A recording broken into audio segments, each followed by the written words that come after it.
നമസ്കാരം, ഏവർക്കും മന്ത്രാക്ഷരിയിലേക്ക് സ്വാഗതം.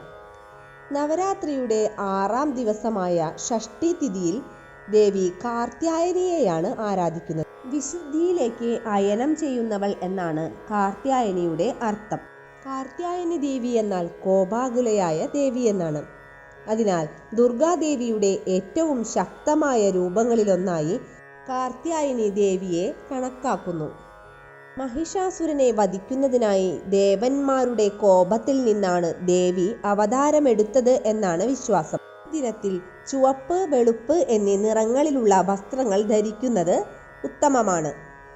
കാർത്യായനി ദേവിയെ നവരാത്രിയുടെ 6ാം ദിനത്തിൽ ഭജിക്കുന്നതിലൂടെ ജീവിതത്തിൽ മോക്ഷം ലഭിക്കുന്നുവെന്നാണ് വിശ്വാസം. കാർത്യായനി പൂജയിലൂടെ ജീവിതത്തിലെ എല്ലാ തടസ്സങ്ങളും മാറുകയും ജീവിതത്തിൽ ഉണ്ടാകുന്ന എല്ലാ പ്രശ്നങ്ങൾക്ക് പരിഹാരം കാണുന്നതിന് സാധിക്കുകയും ചെയ്യുന്നു.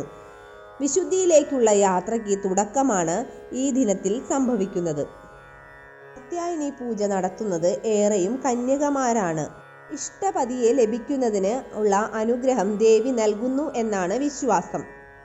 6ാം ദിനത്തിലുള്ള പൂജ വളരെയധികം ഗുണങ്ങൾ കന്യകമാർക്ക് നൽകുന്നുണ്ട്.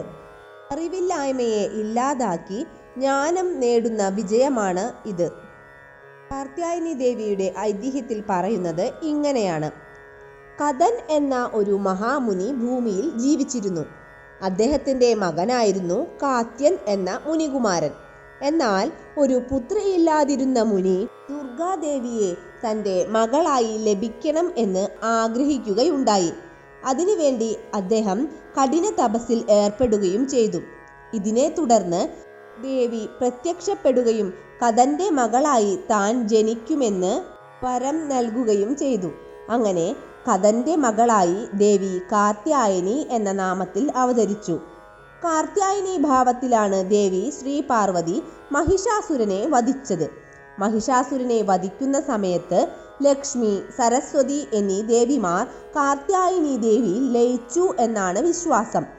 ഇങ്ങനെയാണ് ആദിപരാശക്തിയായി മഹിഷാസുരമർദ്ദിനിയായി മാറിയത്.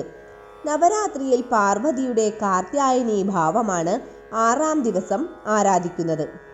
കാർത്യായനി ദേവിയുടെ ഭാവം ത്രിനേത്രയും ചതുർഭുജയും ആണ് ദേവി.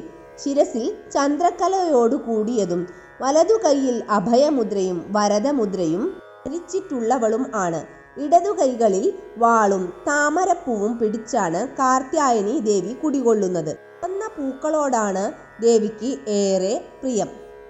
ദേവിയെ ആരാധിക്കേണ്ടത് ചുവന്ന പുഷ്പത്താലാണ്. ഈ ദിനത്തിൽ ദേവിയെ ആരാധിച്ചാൽ ധനധാന്യ സൗഭാഗ്യങ്ങൾ ഉണ്ടാകും എന്നാണ് വിശ്വാസം.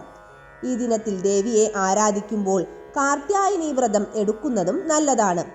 അഹന്തയുടെ പ്രതിരൂപമായ മഹിഷാസുരനെ നിഗ്രഹിച്ച ദേവി ഭാവത്തിലാണ് ദേവി കുടികൊള്ളുന്നത്.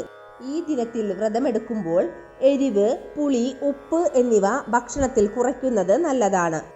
ഐതിഹ്യങ്ങൾ അനുസരിച്ച് സീതാദേവി, രുക്മിണി ദേവി എന്നിവർ തങ്ങളുടെ ഇഷ്ടത്തിനനുസരിച്ചുള്ള ജീവിത പങ്കാളികൾക്കായി പ്രാർത്ഥിക്കാൻ കാർത്യായനി ദേവിയെയാണ് ആരാധിച്ചിരുന്നത്.